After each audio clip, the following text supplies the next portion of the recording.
Hello dear students, welcome in ASC starter. ये class 11 का economics का मॉर्निंग शिफ्ट वाले बच्चों का पेपर हुआ था। तो जो मॉर्निंग वाले बच्चे हैं वो अपने आंसर मैच कर सकते हैं, ऑफिशियल आंसर की आ चुकी है। और जो बच्चे इवनिंग वाले हैं ना वो इस पेपर से प्रैक्टिस कर सकते हैं। मैं इसमें समझा रहा हूँ, ठीक है, थोड़ा थोड़ा समझा रहा हूँ ताकि आपको आइडिया लग सके और पेपर की तैयारी आप कर पाए। ठीक है, तो देखिए ये हिंदी में है और ये इंग्लिश में है। तो यहाँ पर इन्होंने बोला है कि which of the following is not an example of statistics. कौन सा स्टैटिस्टिक्स का एग्जाम्पल नहीं है। देखिए, जो स्टैटिस्टिक्स होती है ना वो एग्रीगेट में होती है, फैक्ट्स वाले होते हैं, उसमें न्यूमेरिकल फॉर्म जो होती है ना। तो अगर यहाँ पे लिखे ना समर्थ 28 साल का, ये एक ही जने के बारे में बोल रहे हैं। जब एक ही जने के बारे में बोलते हैं तो उससे हम स्टैटिस्टिक्स जो है ना हम नहीं कहते। तो इसका आंसर क्या है, बी है। ठीक है। और बाकी सब जगह देखेंगे जहाँ कंपेयर कर रहे होते हैं, जब एक से ज्यादा जनों के बारे में बता होता है तो हम उसे स्टैटिस्टिक्स कहते हैं, सांख्यिकी कहते हैं। तो इसका आंसर क्या हो गया, बी हो गया। ठीक है। फिर यहाँ पर इन्होंने मैचिंग के रूप में दे दिया कि भाई आप बताइए कि प्राइमरी डाटा किसे कहते हैं। देखो, प्राइमरी डाटा वो होता है जो ओरिजिनल होता है। सेकेंडरी डाटा जो होता है ना, सेकेंडरी डाटा वो पब्लिश और अनपब्लिश दोनों प्रकार का हो सकता है। तो इस तरीके से उन्होंने दिया, जो हम पढ़ रहे थे ना क्वेश्चन, उनको मैचिंग में दे दिया। लॉटरी मेथड में क्या होता है, हर किसी के चुने जाने के बराबर चांस होते हैं, तो रैंडम हो गया, है ना। तो और ये selecting student for school children team, तो ये क्या होगा, नॉन रैंडम हो गया क्योंकि हम अपनी मर्जी से चूज कर रहे हैं। तो आपने सेंसस और सैम्पलिंग पढ़ा होगा ना, तो ये किसका एग्जाम्पल है, सैम्पलिंग का। और ये किसका एग्जाम्पल है, सैम्पलिंग में ही है लेकिन ये इसके एक टाइप में आ जाएगा, हाँ है ना। तो इसका आंसर इस हिसाब से क्या हो गया, ये हो गया। ठीक है। उसके बाद नेक्स्ट क्वेश्चन देखो, ये कह रहा है कि जो टेबल होती है ना, टेबल, जो टेबल उसमें जो हेडिंग होती है रो की, उसको किस नाम से जाना जाता है। तो देखो उसको जो है ना हम स्टब्स कहते हैं। देखो, टेबल के अंदर की चीजें भी इन्होंने दे दी। तो फिर नेक्स्ट है, ये कह रहा है कि अगर लेस देन ओजाइव और मोर देन ओजाइव दोनों काटता है तो जो ये पॉइंट आता है, तो इस पॉइंट को हम किस नाम से जानते हैं। इसको ना, इस पॉइंट से मीडियन निकलता है। देखो यहाँ पर तो इन्होंने सिर्फ नाम पूछ लिया, आपसे सकते वैल्यू पूछ ले तो आप वैल्यू बता देना। और आपको पता होना चाहिए, आपसे ये भी पूछ सकता है कि जो बच्चे अगर इस समय इवनिंग वाले देख रहे हैं तो आपसे पूछ सकता है कि किस किस का ग्राफ बन सकता है। देखो, मीन का ग्राफ नहीं बन सकता, मीडियन का, लेस देन मोर देन से पता लगा सकते हैं। एग्जाम पूछता है कि मीडियन को क्या खाली लेस देन से पता लगा सकते हैं। हाँ, जितना एन दे रखा है उसका आधा करके जिस पे गिर रहा है वो आंसर आ जाएगा। मान लो एन 100 है, 100 का आधा 50, 50 यहाँ से जितने गिरेगा वो आ जाएगा। क्या हम मोर देन से बना सकते हैं? हाँ, मोर देन में भी ये एन जितना होगा, 100 है, 100 का आधा 50, 50 जो टच करेगा आ जाएगा। ठीक है। मीडियन तीनों तरीके से निकाल सकते हैं, लेस देन से, मोर देन से, और ठीक है दोनों काट रहे उससे भी निकाल सकते हैं। और मोड, मोड किसे निकाल सकते हैं, मोड निकालते हैं हिस्टोग्राम से। और हिस्टोग्राम कैसे बनता है, इंटरवल से बनता है, 0 से 20, 20 से 40। इसे कंटिन्यूस सीरीज बोलते हैं। क्या बोलते हैं, कंटिन्यूस सीरीज बोलते हैं। तो ये आपको पता होना चाहिए। ठीक है। तो मीन किससे भी नहीं निकालते, मीन को ग्राफ से नहीं निकाला जा सकता। ठीक है। तो इसका आंसर मीडियन आ गया। मैंने थोड़ा बहुत आपको ब्रीफली आसपास की स्थिति समझा दी कि अगर इससे रिलेटेड कुछ क्वेश्चन आ गया तो आप बता देंगे। ठीक है। फिर ये कह रहे हैं तोरण की सहायता से किस औसत को ज्ञात किया जाता है। तो अभी, अच्छा ये तो डिस्ट्रिक्ट वाले बच्चों के लिए है ना, तो जो विजुअली इम्पेयर्ड है उनके लिए यहाँ पे क्वेश्चन किया गया था। तो हमें सिंपल पता है कि जो तोरण होता है ना, तोरण, उससे हम क्या पता लगा लेते हैं, उससे हम मीडियन पता लगा लेते हैं। ठीक है। उसके बाद नेक्स्ट है यहाँ पर पांचवा क्वेश्चन है, यहाँ लिखा है कि अगर 8 प्रेक्षणों का अंगगणित माध्य 7 है तो अगर नया 16 है तो नया मीन कितना होगा। देखो इंग्लिश में देख लो, यहाँ पर लिखा हुआ है। देखो, देखो आपको ना ये जनरल नॉलेज की तरह लेना है। वैसे तो न्यूमेरिकल है लेकिन जनरल नॉलेज की तरह लो कि भाई 7 जने हैं, नहीं 8 जने हैं, 8 जने, 1 2 3 4 5 6 7 8 जने। इन सब 8 जनों का जो एवरेज है ना वो 7 है, यानी कि सबके एवरेज 7-7 रुपए आ रहे हैं। तो टोटल कितने हुए, 8 को 7 से मल्टीप्लाई करो, 56 रुपए आ रहे हैं। अब ये कह रहा है भाई मुझे भी अपनी टीम में शामिल कर लो। तो भाई तो टोटल कितने रुपए हो गए, 6 6 12 72 हो गए। अब इन 72 रुपए को सबको बांटेंगे हम, तो एवरेज कितना आएगा। तो अब ये कितने जने हो गए, 8 ये थे, एक और आ गया तो 9 हो गए। तो 9 को भाग कर 9 बता तो 8 आंसर। अब हर किसी का एवरेज कितना आ गया, 8 8 आ गया। तो इस तरीके से क्वेश्चन था। ठीक है, फिर कह रहे हैं जो कंज्यूमर प्राइस इंडेक्स है ना, तो उसका क्या नेम होता है? कंज्यूमर जो प्राइस इंडेक्स है उसको हम किस नाम से जानते हैं? कॉस्ट ऑफ लिविंग इंडेक्स के नाम से जानते हैं। तो इसका न्यूमेरिकल भी आ जाता है। ठीक है, तो आप इसके न्यूमेरिकल की प्रैक्टिस अच्छे से कर लेना। ठीक है, इसका 8 हो गया, इसका सी हो गया। फिर ये कह रहा है कि अगर हम सहज संबंध की बात करें, कोरिलेशन की बात करें, ठीक है, तो कोएफिशिएंट कोरिलेशन की बात करें, अगर वो पैरेलल आ रहा है एक्स एक्सिस के, तो वो क्या होगा? तो देखो इसमें नो कोरिलेशन मतलब जीरो।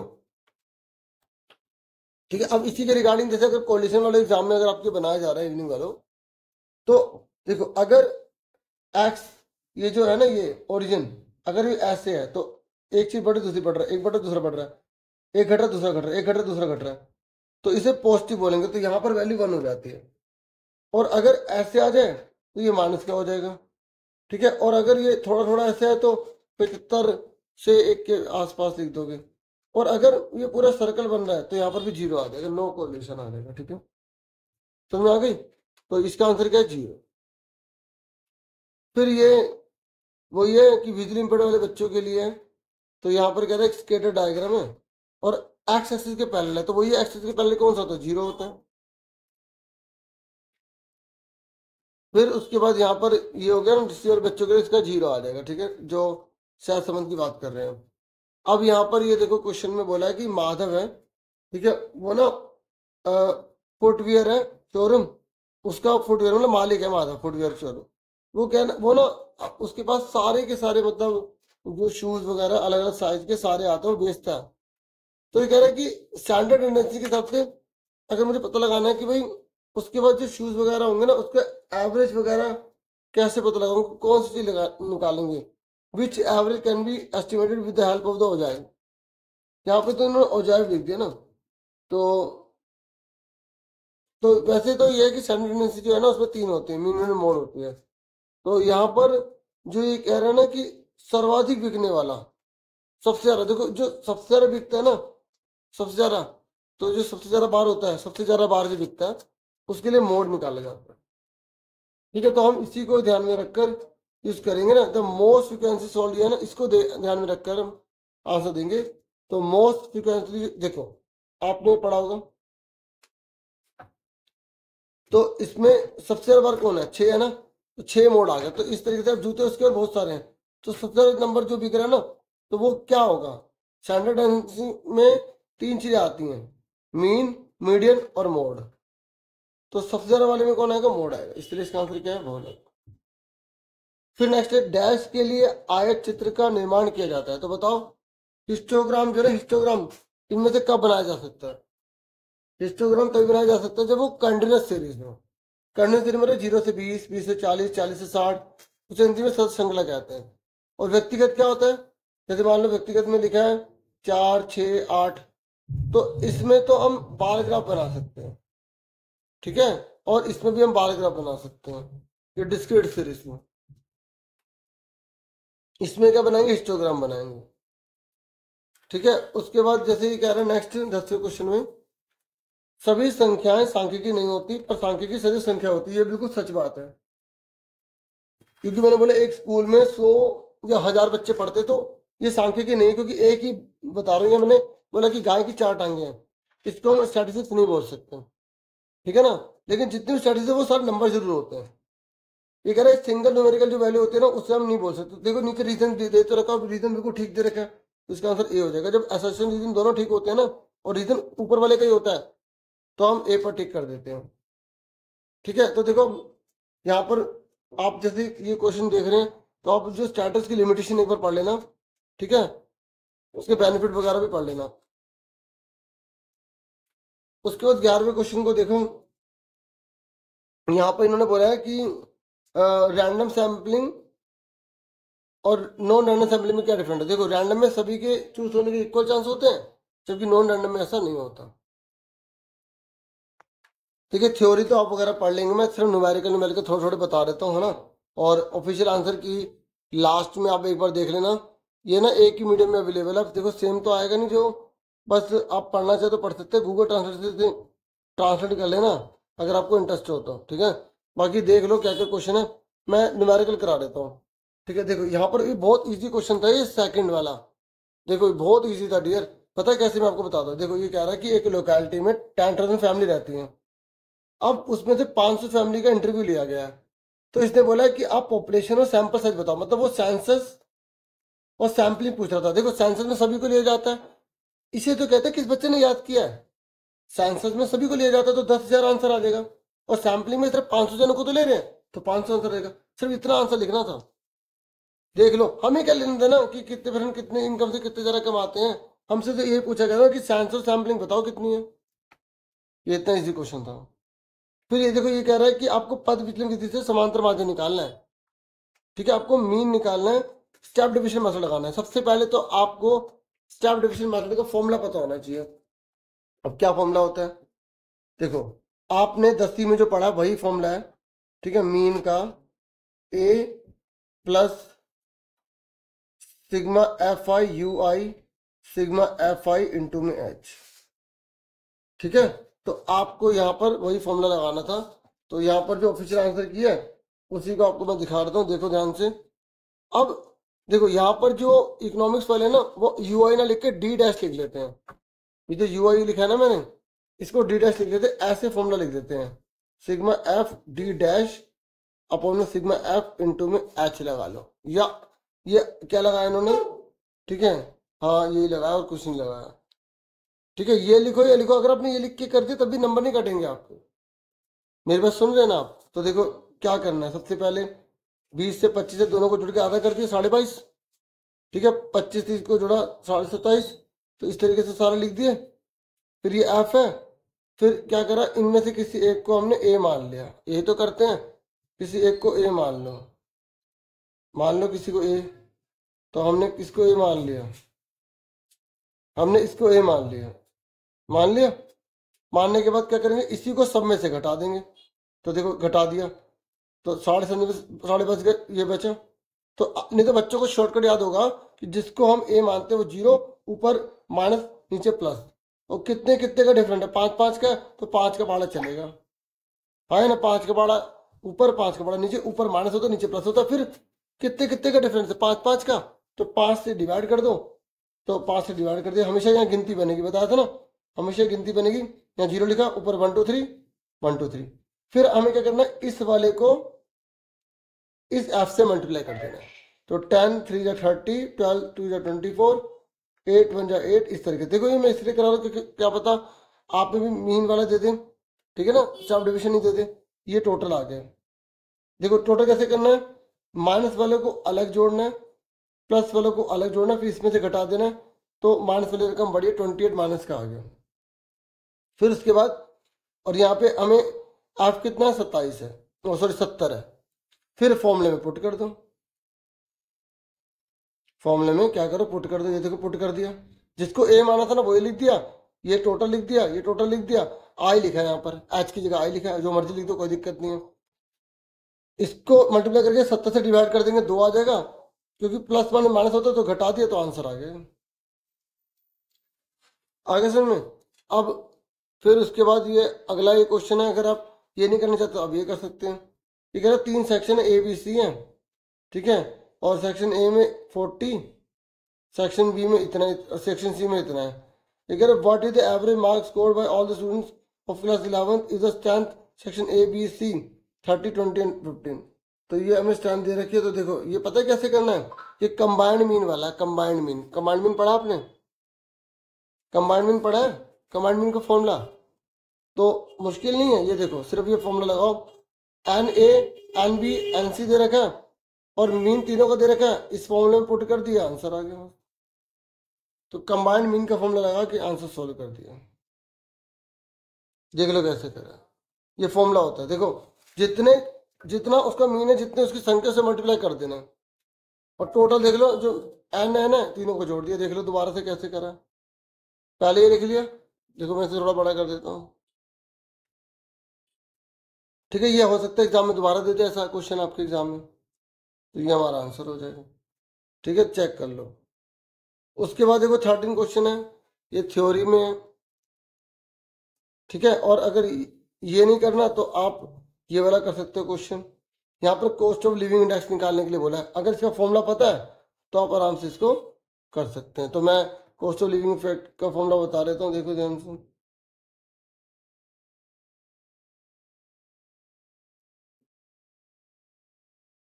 पहले थ्योरी है ना, थोड़ा सा देख लो। ये देखो, इसमें क्या करना होता है, P1 अपन में P0 इंटू 100 करना होता है। देखो जो पुराने वाला है ना, पुराने वाला ये जो है, इसको हम P0 बोलेंगे, इसको P1 बोलेंगे, ठीक है। और फिर W निकालने के लिए क्या करना होता है, W निकालने के लिए मैं कुछ नहीं करना, मैं दे रखा है 5%, 10%, 20%, 15%, 20%, ये लिख दिया। तो हमें यहाँ देखो ध्यान से, P0 P1 लिखा, इसको इससे डिवाइड करना, मल्टीपल 100 कर देना। ये देखो, इसको इससे डिवाइड करना है, मल्टीपल 100 कर देना। मतलब आप कैसे करोगे, 150 बटे में 140 मल्टीप्लाई में 100 करना है। तो 0 0 कट गई, तो 1500 को 14 से डिवाइड कर देना है, जो आएगा आपके सामने। तो ऐसे सारे करने हैं। फिर आपको इस W से मल्टीप्लाई कर देना है, ये आ गया, इसको फिर ये आ गया और ये आ गया, तो इसको इसको इन दोनों को डिवाइड कर देंगे, तो ये आंसर आ गया। बस इतना करना था इसमें। तो देखो आपने लास्ट ईयर पास्ट ईयर वगैरह पढ़े होंगे, इस बार कॉस्ट ऑफ लिविंग दे दिया, ठीक है। इस बार अलग क्वेश्चन आपके सामने बोर्ड में, मतलब ये जो 11वीं क्लास है आपके बोर्ड में दिया है, ठीक है। तो मतलब आए हुए क्वेश्चन ये है कि इस बार, अब ये केस स्टडी है, अब ये केस स्टडी मैं नहीं पढ़ पाऊंगा, ठीक है। सिर्फ ये पेपर दिखा रहा हूँ और इसके आंसर दिखा दूंगा। जिन बच्चों को आंसर मैच करना होगा वो मैच कर सकते हैं, जिन्हें रीडिंग करनी होगी रीडिंग कर सकते हैं।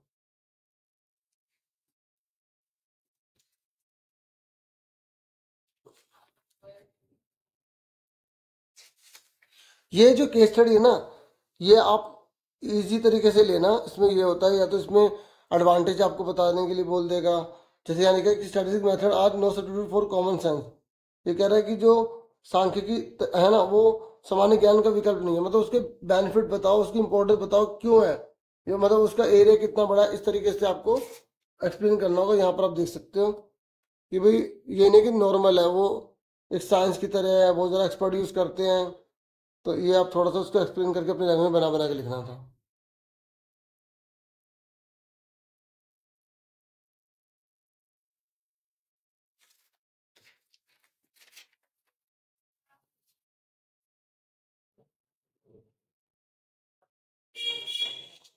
फिर देखो ये क्वेश्चन है, ये कह रहा है आपको इसको सारणीबद्ध कीजिए, इसे इसकी टेबल बना के दिखानी थी।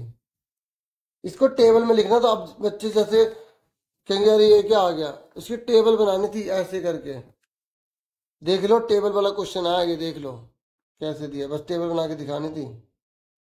ऐसे क्वेश्चन भी आ जाते हैं, मतलब पुरुष कितने हैं, महिला कितनी है, मतलब कुछ भी जरूरी नहीं कि ऐसे बनाने, अपने किसी और तरीके से बना दी ना तब भी आपको मार्क्स मिलेंगे, क्योंकि टेबल में बस लिखना था आपको। फिर ये रैंक वाला क्वेश्चन है, रैंक वाला करना है या काल प्रश्न से करना है, स्पीयरमैन का करो या काल प्रश्न का करो। यहाँ तो इन्होंने नाम ले लिया, बस इन्होंने रैंक सीधा लिख के और आसान दे दिया आपको। तो यहाँ देखो रैंक वाला कैसे करते हैं, मैं यहाँ पे आपको समझा देता हूँ। देखिए पहले ये जो एक्स वाला है, ये जो एक्स वाला है और वाई वाला, ये दोनों उतार लेंगे, ठीक है। एक एक करके पहले एक्स वाला उतारेंगे, वाई वाला उतारेंगे, ठीक है। फिर यहाँ पर सबसे बड़ा नंबर कौन सा है, 80, इसको एक बोलेंगे, फिर इसको दो बोलेंगे। फिर ये तीसरा, ये 75 75 में दोनों लड़ रहे हैं ना, तो दोनों को हमने 3 और 4 के लड़ रहे हैं, 3 और 4 पोजीशन के लड़ रहे हैं, तो 3 और 4 का 7, 7 का आधा करके 3.5, 3.5, 3.5 दोनों को दे देंगे, ठीक है।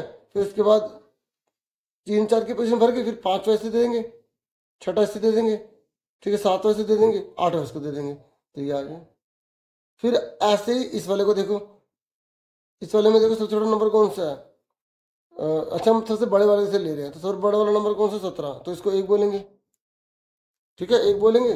फिर दो किसको बोलेंगे, तो छोटा छोटा करो, दो 16 को बोलेंगे। फिर तीन किसको बोलेंगे, भाई ये 14 कह रहा है, अभी पहले तीन किसको बोलेंगे, तीन, ठीक है। तो तीन के लिए देखो पहले 17 को 16, 15 देखो कहाँ है, ये रहा।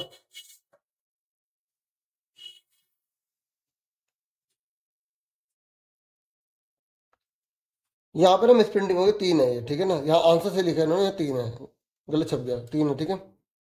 उसके बाद 14 14, चलो 3 बार आ गए। अब देखो चौथी पांचवी छठी पोजीशन के लिए लड़ रहे हैं, जब 3 पोजीशन के लिए लड़ेंगे तो तीनों को जोड़ के आधा कर देंगे, 4 5 6, 3 से डिवाइड कर देंगे, 6 5 11, चल 15, 15 को 3 से भाग करें 15 5, तो तीनों को 5 5 की पोजीशन दे देंगे। देखो 5 5 5 तीनों बार लिख दिया, तो कौन कौन सी पोजीशन भर गई, 4 5 6 भर गई, तो 7वां नंबर इसको दे देंगे, 8वां नंबर इसको दे देंगे। अब इसमें से घटा देंगे, ये आ गया, और फिर इसका स्क्वायर कर देंगे, ये आ गया, और इसको फिर हम इस फॉर्मूले में पुट कर देंगे, ठीक है। ये देखो ये फॉर्मूला ये लगाना, ये पता 2 क्यों लिखा, क्योंकि इस वाले में 2 बार रिपीट था, और 3 इस जगह, इस वाले में 3 बार रिपीट था, तो ये आ गया आंसर यहाँ पर। इस तरीके से करना होता है। तो याद रखना कि 2 वाले में 0.5 आता है और 3 वाले में 2 आता है, तो इसको आप ऐसे भी जोड़ सकते हैं। अब 0.5 को जोड़ेंगे 142 हो जाएगा, 142, और इसमें 2 आएगा तो 144 हो गया। तो ये रट लो ना, जब 3 वाला होता है इसका आंसर 2 होता है, इसका 0.5 होता है, तो बस फॉर्मूले में लिख देना और आंसर आपको पता होना चाहिए। एन कितना है, 8 तक है ना, तो 8 तक है, तो यहाँ पे 8 की पावर 3 और 8 आ गया, तो 8 मल्टीप्लाई करेंगे तो 512 में से फिर 8 घटाएंगे तो 504 बचेगा, फिर इस तरीके से आंसर आ जाएगा। और अगर ये नहीं आता ना, तो देखो ये भले कैलकुलेशन का लंबा तरीका है, लेकिन मैं इसी को प्रेफरेंस देता हूँ कैलकुलेशन में, ठीक है। देखो कैसे, ये देखो कैलकुलेशन का है, ये देखो कैलकुलेशन में क्या करना है आपको, आपको एक्स लिखना है, आपको वाई लिखना है, आप इसमें से किसी को भी ए मान लो, मैंने इसको मान लिया, जैसे क्वेश्चन में उसी के अनुसार चल रहा हूँ, ये लिखा, इसी को सब में से घटा दो, तो इसका आंसर ये आ गया, ठीक है। देखो 125 इसमें से घटा तो माइनस का बचा, तो माइनस का लिख दिया। फिर ऐसे इस वाले में 190, इसको सब में 190 से घटा तो ये बचा। फिर इसका स्क्वायर करेंगे, 13 का स्क्वायर 169, 11 का 121, 17 का 289, ऐसे 10 का 100, 0 का 0, 14 का 196 आ गया, टोटल कर लो। और एक काम और करना है कि इन दोनों को मल्टीप्लाई करनी है, इन दोनों को मल्टीप्लाई करेंगे तो ये आ गया, इसका टोटल कर लिया। अब इसको इस फॉर्मूले में पुट कर देना, ये फॉर्मूला रटा होना चाहिए। अब इन्होंने दूसरे तरीके से फॉर्मूला लिखा है, जो बच्चों ने एन कॉमा लेने वाला करा होगा बटे वाला, तो आपने वो तरीके से करेगा, वो तरीके से कर देना, फिर आंसर आ जाएगा, ठीक है। जो आपको लगे रैंक वाला अच्छा लगता है रैंक वाला कर लेना, ठीक है। उसके बाद देखो ये क्वेश्चन है, यहाँ पर इन्होंने 2 फिगर मिसिंग कर दिए और आपको 2 आंसर दे दिए। जब 2 चीजें गायब करेगा तो 2 चीज देगा भाई, 2 चीजें गायब करेगा तो 2 चीज देगा भाई, एक ये दे दिया, एक ये दे दिया, ठीक है। तो आपको इसे सॉल्व करना है, तो मीडियन का फॉर्मूला लगाना है, ये आपने 10वीं में बहुत बार किया होगा, ठीक है। ये देखो,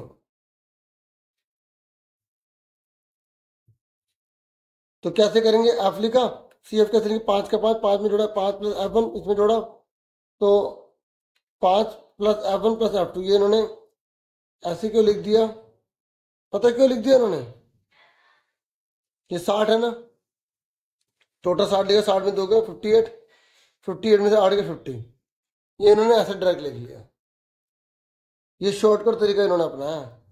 फिर आपको पता है कि एक इक्वेशन किससे बनती है, इस पूरे का टोटल 60 के बराबर है, तो एक इक्वेशन ये बन गई।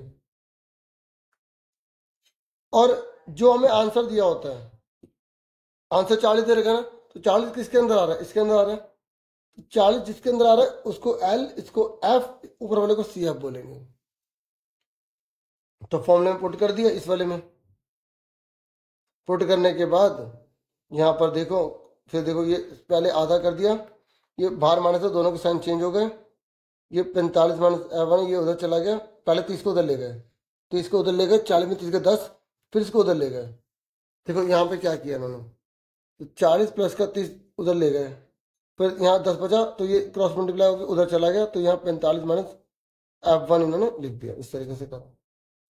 फिर इस 10 की दोनों में मल्टीप्लाई कर दी, और यहाँ पे 30 में से 5 गए, कितने बचे 25, और सीधा फिर उन्होंने मल्टीप्लाई कर दी, 25 को मल्टीप्लाई कर दी, सीधा डायरेक्ट कर दिया उन्होंने।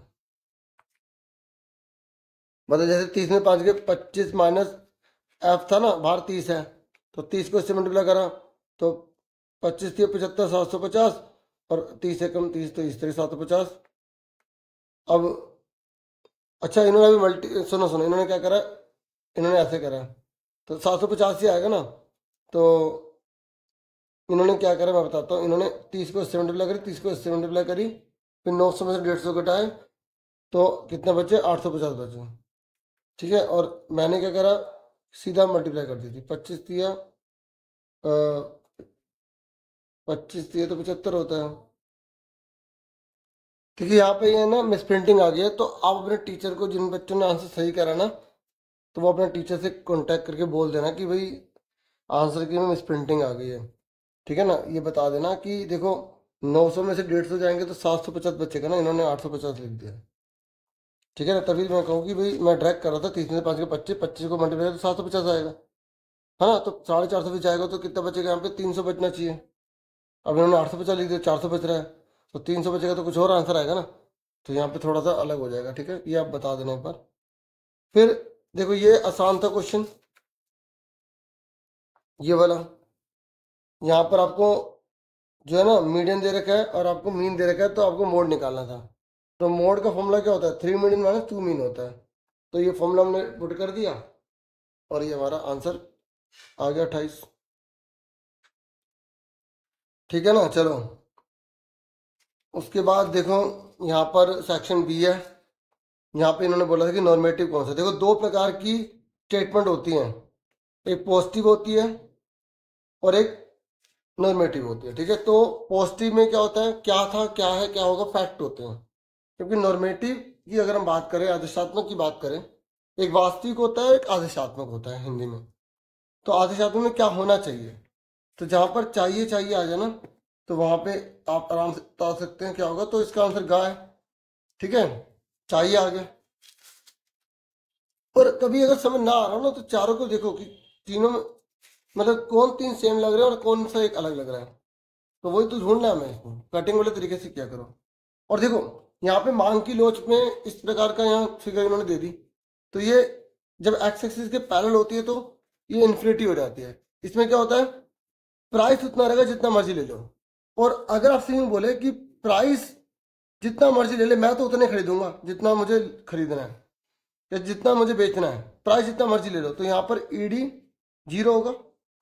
ठीक है, या ईएस 0 होगा। और यहाँ पर भी देख लो, यहाँ पे ईडी भी इन्फिनिटी है और ईएस भी इन्फिनिटी है। क्योंकि अगर मान लो यहाँ पे जो इवनिंग वाले बच्चे हैं उनमें ईएस का देते, अगर एक्सिस के पैरेलल है तो इन्फिनिटी ही रहता है पैरेलल है, तो इसका मतलब इन्फिनिटी का मतलब क्या है कि प्राइस वही रहेगा जितना मर्जी ले लो या जितना मर्जी बेच लो।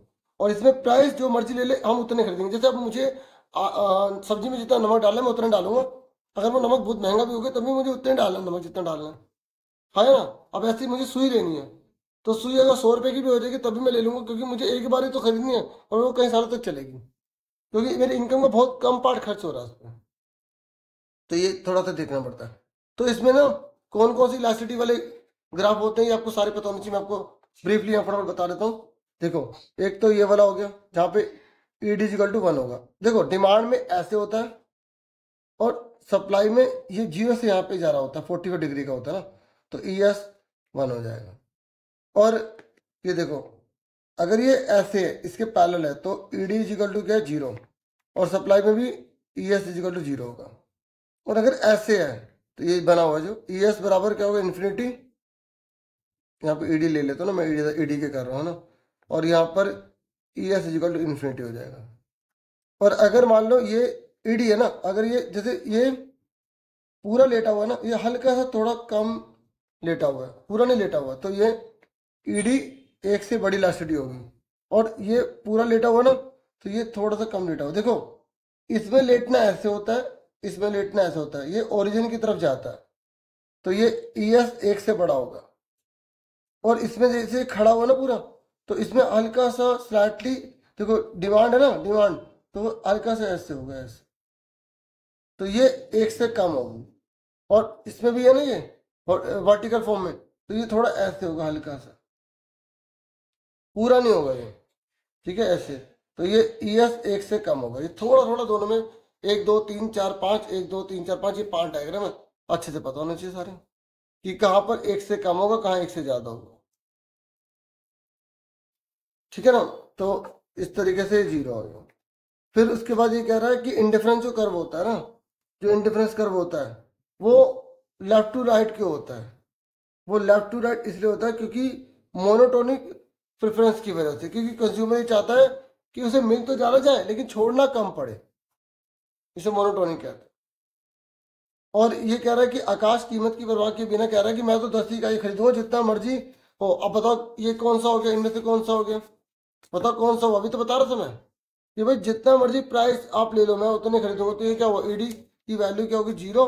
और यानी कि वो वाई एक्सिस के पैरेलल हो जाएगा, क्योंकि ये वाई एक्सिस होता है ना, तो वाई एक्सिस के पैरेलल कौन सा होगा, ये होगा। पता है क्या, इकोनॉमिक्स में ना कंसेप्ट चाहिए।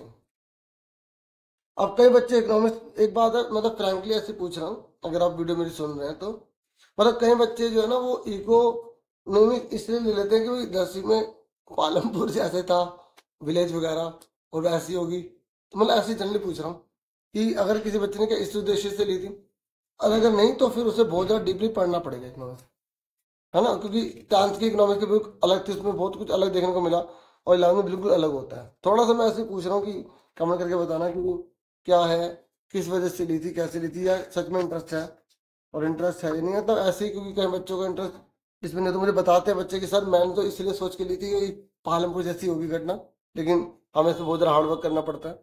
ठीक है, इकोनॉमिक्स में मतलब ये नहीं है कि बहुत, मतलब हर चीज़ वो होता है कि इंटरेस्ट की बात होती है और टाइम देना होता है ना। चलो कोई बात नहीं। अब 22 है, ये कह रहे हैं जो घटे वस्तु है उसमें आयकर और धनात्मक होता है। भाई देखो, भाई ये कह रहे हैं जो इंफीरियर गुड्स होता है ना, वो पॉजिटिव कैसे होगा इनकम इफेक्ट, बताओ पॉजिटिव होगा।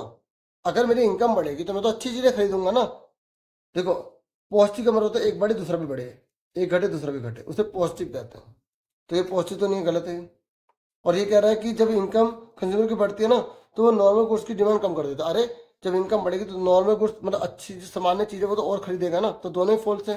तो इसका आंसर क्या देगा, इंडिया से। ठीक है, फिर उसके बाद ये कह रहा है कि मार्जिन कॉस्ट जो होती है ना, वो जो है दोनों की तरह डिटरमाइन हो जाएगी, फिक्स और वेरिएबल से। देखो, मार्जिन जो कॉस्ट होती है ना, वो दोनों से कैसे डिसाइड हो सकती है, आप बताओ मुझे। ठीक है बताओ, दोनों से तो नहीं हो सकती ना, वेरिएबल कॉस्ट से तो हो जाएगी लेकिन फिक्स कॉस्ट से तो नहीं होगी। फिर ये कह रहा है कि जैसे जैसे आउटपुट बढ़ता है फिक्स कॉस्ट जो है वो रिमेन अनचेंज रहती है। तो बिल्कुल सही कह रहा है ये। देखो, फिक्स कॉस्ट क्या होती है, जो प्रोडक्शन के बढ़ने घटने बढ़ती घटती नहीं, जो एक्सेस के पैरेलल होती है। और जबकि वेरिएबल कॉस्ट क्या होती है, वो प्रोडक्शन के बढ़ने बढ़ती है घटने घटती है, ये जीरो से स्टार्ट होती है। ये टोटल वेरिएबल कॉस्ट होती है जो जीरो से स्टार्ट होती है। टोटल फिक्स कॉस्ट जो होती है एक्सेस के पैरेलल होती है। और जो टोटल कॉस्ट होती है, तो जैसे टोटल वेरिएबल कॉस्ट ये वाली है, और तो टोटल कॉस्ट जो है वो यहाँ से स्टार्ट होगी। और टोटल कॉस्ट और टोटल वेरिएबल कॉस्ट के बीच का अंतर फिक्स कॉस्ट होता है। एग्जाम में अगर क्या total cost total variable cost एक दूसरे को काटेगी, कभी नहीं काटती। ये टोटल टोटल बात चल रही है। ठीक है, और अगर ये होता जो आपने मार्जिनल कॉस्ट पढ़ा होगा, एसी पढ़ा होगा। ठीक है, देखो जैसे एवरेज कॉस्ट होती है ना, तो मार्जिनल कॉस्ट जो होती है ना, एवरेज कॉस्ट के नीचे से जाके टच करके जाती है, ये याद रखना, नीचे से जाती है टच करके। तो एवरेज कॉस्ट घट रही है तो मार्जिनल कॉस्ट भी घट रही है। ठीक है, अगर एवरेज कॉस्ट बढ़ रही है तो मार्जिनल कॉस्ट बढ़ रही है, लेकिन मार्जिनल कॉस्ट एवरेज कॉस्ट को नीचे से काटती है। ठीक है, ये अलग से कई बार इन दोनों में रिलेशन भी आ रहा था ना। ऐसे एमपी टीपी एपी जितने भी इनमें थोड़ा रिलेशन आप अच्छे से पढ़ के जाना।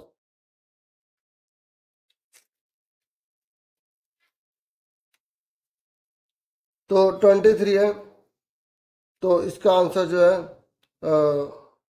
क्या होगा कि भाई ए गलत था, आर सही था। तो इसमें कौन सा होता है जब ए, ये रहा डी, तो डी आंसर आ जाएगा इसमें। ठीक है, थोड़ा बहुत मैंने समझा भी दिया है ना।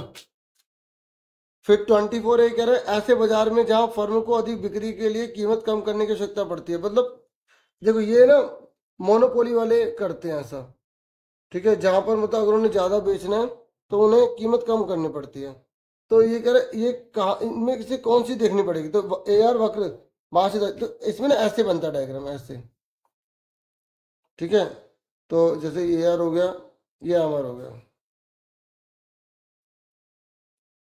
तो इसमें ये नीचे की ओर होगा, सही है। और जब टी आर अधिकतम होता है तो एम आर शून्य होता है, ये बिल्कुल ठीक है। तो इसका आंसर क्या है, घ। उसके बाद औसत लागत, सीमांत लागत, एमसीक्यू की कौन सी बात सत्य है? वो असत्य पूछ रहा, असत्य। तो अभी मैंने इसका डिस्कस किया था एसीएमसी के बारे में, है ना। तो आपको बता ही दूं, वही अभी मैंने बताया था कि जैसे एसी है तो एमसी जो सबसे नीचे वाला बिंदु होगा ना, वहां से टच करते हुए ऊपर जाएगा। तो आप बताओ इसमें कौन सी बात फोर्स है? इसमें मैं ऑलरेडी डिस्कस कर चुका हूँ। तो कौन सी बात झूठ लिखी है? ये कह रहा है, जब एसी घटता है तो एमसी घटता है। जब एसी घटता है तो एमसी घटता है। चेक करते हैं।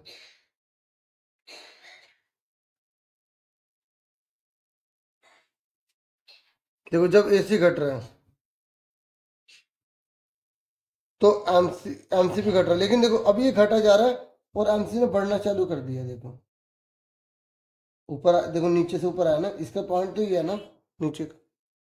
तो ये वाली बात गलत है। ठीक है ना। तो इस तरीके से इसका आंसर क्या आएगा? भी आ जाएगा। फिर ये कह रहा है an increase in the price of input causes an increase in the supply of the goods. ये कह रहा है अगर इनपुट का प्राइस बढ़ता है तो सप्लाई भी इंक्रीज होती है। देखो, जब इनपुट की कॉस्ट बढ़ेगी तो सप्लाई वो कैसे बढ़ाएगा? हाँ, है ना। तो ये तो गलत है। भाई प्रोड्यूसर कैसे बढ़ा देगा सप्लाई अपनी, जब उसकी कॉस्ट बढ़ेगी तो उनका सप्लाई कम हो जाएगी ना। ये कहता है demand for the good image unaffected by the increase in the price of the input. देखो, ठीक है, डिमांड को कोई लेना देना नहीं होता जब इंक्रीज सब इनपुट। देखो इनपुट जो है ना वो प्रोड्यूसर वाले की तरफ से होता है। हाँ, जो सामान बनाने में जो सामान चाहिए ना, तो वो प्रोड्यूसर सोचेगा ना उसके बारे में, ग्राहक क्यों सोचेगा? तो जो मांग वक्र होता है वो ग्राहक के लिए होता है, कंज्यूमर के लिए। जो पूर्ति वक्र होता है वो प्रोड्यूसर के लिए होता है। तो ये जो है बिल्कुल सत्य है। कथन दो सत्य है, ये असत्य है। तो कौन सा हो गया इसमें? खा हो जाएगा ना। ठीक है, उम्मीद कर रहा हूँ समझ में आ रहा होगा। फिर ये कह रहा है यदि मांग और पूर्ति दोनों में समान मात्रा में वृद्धि होगी तो क्या होगा? देखो, ये डिमांड कर्व है, ये सप्लाई कर्व है, और दोनों में समान इंक्रीजमेंट हो गई तो प्राइस तो चेंज नहीं होता, बस क्यों बढ़ जाता है। ये आपको पता होना चाहिए। ये डायग्राम आपने कर रखे ना, तो आप आराम से इसे कर लेंगे। तो 27 का आंसर क्या आ जाएगा हमारा कि कीमत में कोई परिवर्तन नहीं होगा लेकिन मात्रा बढ़ जाएगी, क्योंकि मात्रा तो बढ़ेगी बढ़ेगी। क्वेश्चन में हिंट है ना, बढ़ रहा है। ठीक है, क्वेश्चन में हिंट है कि क्वांटिटी तो बढ़ ही रही है ना। तो ये आपको अच्छे से पता होना चाहिए। क्लियर हो गया इसका आंसर? फिर ये कह रहा है एक कंज्यूमर अपनी सारी इनकम दो गुड्स पे खर्च कर देता है। तो if the price of good Y, अगर वाई का प्राइस बढ़ेगा तो वो क्या रिएक्शन दिखाएगा बताओ? जब वाई का प्राइस बढ़ रहा है तो वो एक्स का कंजम्पशन और बढ़ा देगा। ठीक है, नहीं तो आप जो है यहाँ पर जैसे आंसर दे रखा है इसके हिसाब से आपने पढ़ा होगा ना ये, कि जब इक्विलिब्रियम होता है तो ये दोनों बराबर होने चाहिए। फिर अगर वाई की कीमत बढ़ेगी, ठीक है, तो इस तरीके की सिचुएशन बन जाएगी, और फिर ऐसी सिचुएशन में वो एक्स का प्रोडक्शन बढ़ा देगा। ये आप, ठीक है, थोड़ा बुक में से ही था लेकिन हमेशा उसमें ये पिक्चर बनी आती थी, तो इस बार अपने आप लिखना था ना। ठीक है, अब ये न्यूमेरिकल समझा देता हूँ। ठीक है,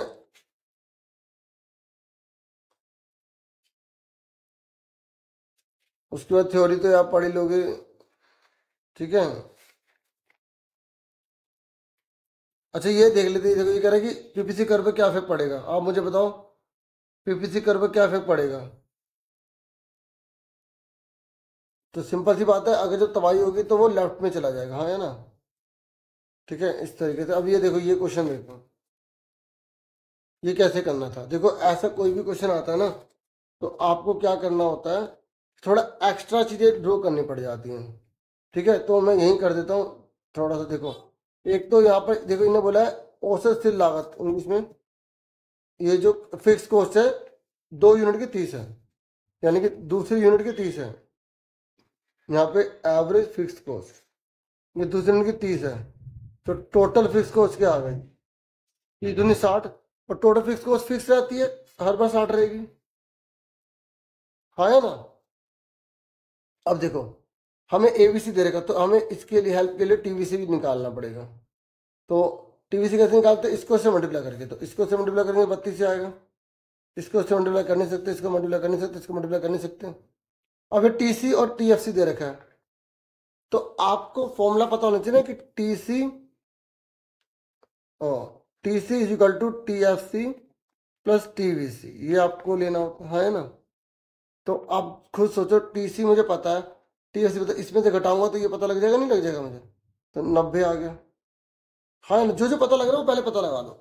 अब देखो एमसी जो है ना, एमसी से दो चीज निकल सकती हैं, एक तो टीसी एक टीवीसी। 30 में 32 जोड़ दो तो कितना आ गया, 62 आ गया। और 30 में 90 जोड़ दो, 120 आ गया। हाँ है ना। टीवीसी देखो, एमसी को जोड़ टीवीसी होता है और टीवीसी को घटाएंगे तो एमसी निकलती है, हाँ है ना। तो वही लगाना है, देखो ध्यान से, ये 32 से पहले वाली यूनिट तो सेम रहेगी। अब 62 में से 32 का 30 आ गया, 90 में से 62 के कितने बचे, 90 में से 62 घटाओ कितने, 10 में से 2 गए 8, ठीक है, और 8 में 6 का 2 तो 28 आ गए यहाँ पे। आया समझ में, आ रहा ना। अब देखो, अब हमें टीएफसी और टीवीसी दोनों पता लग गए, इन दोनों को जोड़ेंगे तो ये निकल जाएगा ना। तो 60 और 32 जोड़ो कितना हो गया, 92, और 6 6 12 122 हो गया, 12 और 6 18 180 हो गया। अब एबीसी कैसे निकालेंगे, जो क्वांटिटी है एवरेज होता है, एवरेज कैसे कहते हैं, डिवाइड करना ना।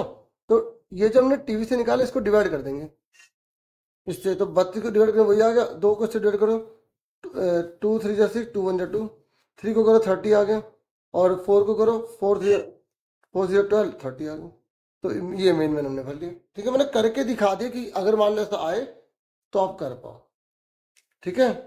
और परफेक्टली कंपटीशन में क्या होता है, बेचने खरीदने वाले क्या होते हैं, दोनों बहुत सारे होते हैं और होमोजेनियस प्रोडक्ट बेचते हैं, ठीक है। तो ये उन्हीं परफेक्ट कंपटीशन की फीचर बतानी थी, ठीक है। बाकी यहाँ प्राइस फ्लोर और सीलिंग प्राइस वगैरह नहीं आए तो आप उसे अपने आप अच्छे से कर लेना, ठीक है। अभी 32 क्वेश्चन है, ठीक है। ये देखो, ये इन्होंने आंसर करा हुआ था लेकिन ये अब डायरेक्ट था ना, तो ये आप समझ नहीं पाते, तो इसलिए मैंने जो है आपको समझा के करा दिया। बाकी आप ये आंसर वगैरह देखना चाहे तो देख सकते हैं, ये देखो, है ना। एक बार मैं लास्ट में सारे दिखा दूंगा ना, कोई अगर कोई छूट गया तो बच्चा देख लेगा। अब देखो, यहाँ पर ये न्यूमेरिकल है तो मैं करा देता हूँ। देखो यहाँ बोला है संतुलन मजदूरी पर 12,000 प्रति माह है और सरकार ने इसे कम पाकर न्यूनतम मजदूरी दर 18,000 प्रति माह कर दिया, तो इन निर्णय में निहितार्थों की जांच करें। तो यहाँ पे इक्विलिब्रियम को लेकर क्वेश्चन है। पता है क्या कह रहा है, यहाँ पर ही कह रहा है कि देखो ये ना बहुत इजी है, मुश्किल नहीं है डियर। ये कह रहा है कि मार्केट में जो इक्विलिब्रियम पर ना वेज रेट 12,000 है ना, लेकिन गवर्नमेंट कहते हैं हम आपको 18,000 देंगे। अब 18,000 पाकर बहुत से लोग काम करने के लिए और आने लग जाएंगे, लेकिन जो नौकरी देने वाले वो तो हम कहेंगे वो तो हम तो 12,000 पे देंगे, तो ऐसे में अनएम्प्लॉयमेंट बढ़ जाएगा। बस ये बना बना के इतना लिखना था, ये आंसर यहाँ था ना, ये आप पढ़ सकते हैं, ठीक है। तो उसके बाद ये देखो, ये बाकी क्वेश्चन है, देख लो कैसे कैसे कौन से क्वेश्चन आए, ठीक है। जो न्यूमेरिकल है वो मैं आपको करा दूंगा। अब ये न्यूमेरिकल है, ये मैं करा देता हूँ आपको, ठीक है। ये देखो, ये वाला, ठीक है। देखो ये क्या कह रहा है, ये कह रहा है कि आपको इक्विलिब्रियम को अटेंड करना है, तो इनमें से किस पॉइंट पे इक्विलिब्रियम लाएंगे। तो जब हमें इक्विलिब्रियम लाना है और यहाँ पे 20 रुपए की एक यूनिट बेची है, तो 20 रुपए की एक यूनिट बेची है और हमें इक्विलिब्रियम लाना है, तो इक्विलिब्रियम की क्या कंडीशन होती है, जहाँ पर एम आर बराबर एम सी होता है ना, और एम सी बढ़ रही होती है, यही तो होती है कंडीशन। तो आपको सिंपल सी बात है, आपको एम आर निकालना है और एम सी निकालना है, बस इतना करना है। तो आप कैसे करेंगे, एम आर एम सी कैसे निकालेंगे। देखो क्वेश्चन पढ़ के अगर नहीं समझ में आ रहा तो बड़ी दिक्कत हो जाएगी, तो मैं यहीं पर कर देता हूँ। देखो हमें एसी दे रखा है, पर हमें चाहिए क्या, हमें चाहिए एम आर और एम सी चाहिए। तो जब हमें एवरेज दे रखा है तो एवरेज से टोटल कॉस्ट निकाल लेंगे। टोटल कॉस्ट क्या निकालेंगे, 20 से कम 20, 15 दूनी 30, ठीक है। टेबल बनानी है आपको, 12 36, 10 4 40, ठीक है, और 60 90, ठीक है, ये लिख दिया। तो उसके बाद हम क्या निकालेंगे, एम सी निकालेंगे, क्योंकि मुझे क्या चाहिए, एम सी और एम आर चाहिए ना। तो एम सी कैसे निकालते हैं बच्चों, पहले वाला सेम रहता है, 30 में से 20 का 10, 36 में 30 का 6, 4 20 30, निकल गया एम सी। अब मुझे क्या चाहिए, एम आर चाहिए, और एम आर निकालने के लिए पहले मुझे क्या निकालना पड़ेगा, टी आर निकालना पड़ेगा, टोटल रिवेन्यू निकालना पड़ेगा। टोटल रिवेन्यू कैसे निकालेंगे, देखा है 20 रुपये दे रखा है, हर यूनिट 20 रुपए की बिकती है और लिखा है स्थिर कीमत है, लिखा है ना फिक्स प्राइस। तो मैं क्या करूंगा, 20 को एक से जब एक यूनिट बिकेगी तो मेरे को 20 रुपए कमाऊंगा मैं। दो है तो 20 को दो से मल्टीप्लाई करूँगा, 40, 60, 80, 100, 120। पर मुझे निकालना क्या है, मुझे तो एमआर निकालना है। एमआर कैसे निकालेंगे, 20 का 20। जैसे एमसी कैसे निकालते हैं, इसको घटा के निकालते हैं, ऐसे एमआर कैसे निकालेंगे, 40 में से 20 गए 20, 60 में 40 गए 20, 20, 20। अब देखो कब बराबर आ रहा है एमसी, एक तो यहाँ पर आ रहा है, इन दोनों को देखना है। पर ये एमसी घट रही है तो ये तो लेंगे नहीं, ये रहा बराबर आ रहा है, और यहाँ पे एमसी बढ़ रही है तो बोलेंगे इक्विलिब्रियम 5 यूनिट पर हो जाएगा। ठीक है, जहाँ एमआर एमसी बराबर होता है और एमसी बढ़ रहा होता है वहां पे इक्विलिब्रियम होता है। ठीक है, तो इस तरीके से फर्म उसका प्रोडक्शन करेगी। ये आप देख सकते हैं इन्होंने कैसे करा है। ठीक है, जैसे मैंने समझाया वो आप कर लेना। ठीक है, थ्योरी लिख देना आप, ये लिख दी थ्योरी। ठीक है, तो इतना ही था इस वीडियो में। उम्मीद करता हूँ वीडियो पसंद आई होगी। मैंने और भी वीडियो बना रखी है, वो भी आप देख लेना। ठीक है, समझाया था मैंने काफ़ी, तो उस वीडियो को देखेंगे आपको तभी बेनिफिट होगा। Thank you for watching. अच्छा, अब एक बार पूरा पेपर, मैंने कहा था आंसर शीट दिखाऊंगा, अभी मेरी याद आ गया, नहीं तो छूट जाता। बच्चे कहते सर ने बोला तो दिखाई तो है नहीं। ठीक है, फटाफट देख लो। ठीक है, जल्दी जल्दी स्पीड दिखाऊंगा। यूट्यूब पे 3 डॉट होती है, उससे धीरे कर लेना। ठीक है, वैसे मैंने पूरा समझा दिया, मुझे लगता नहीं है कि जरूरत पड़ेगी। फिर भी अगर किसी क्वेश्चन में जरूरत पड़े तो आप देख सकते हो। जो क्वेश्चन गलत आया था मैंने बता देता उसमें, ये तो सभी सही है, बाकी जो बहुत बाद में आया था मैं भी बता देता हूँ कौन सा गलत आया था।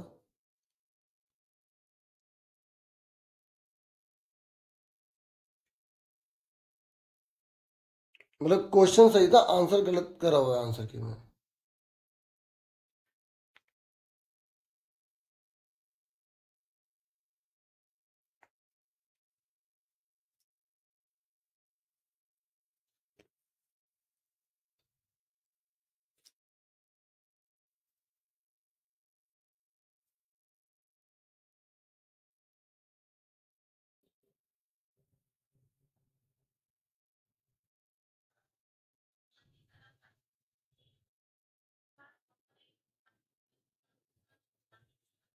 यहाँ पे गलती है।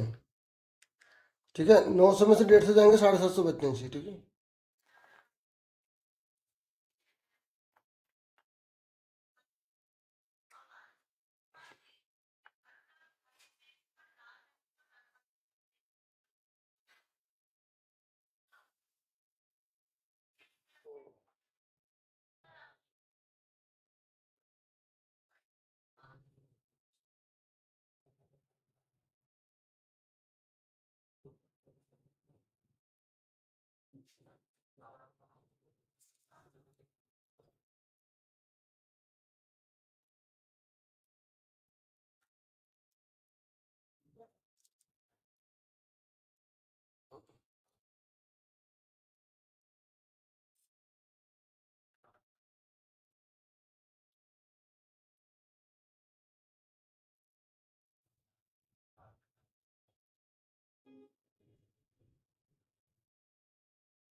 तो ये वाला न्यूमेरिकल मैंने समझाया नहीं, ये रह गया होगा।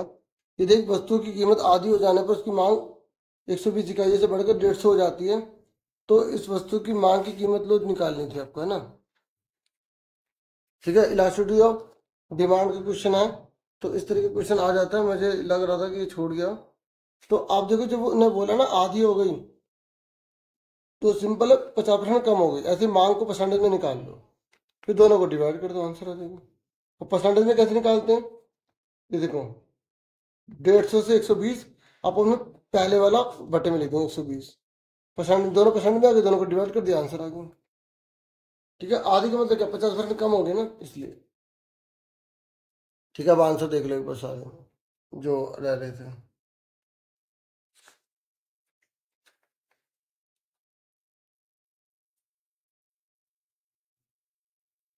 Thank you for watching and listening carefully. Take care, sir, dear students.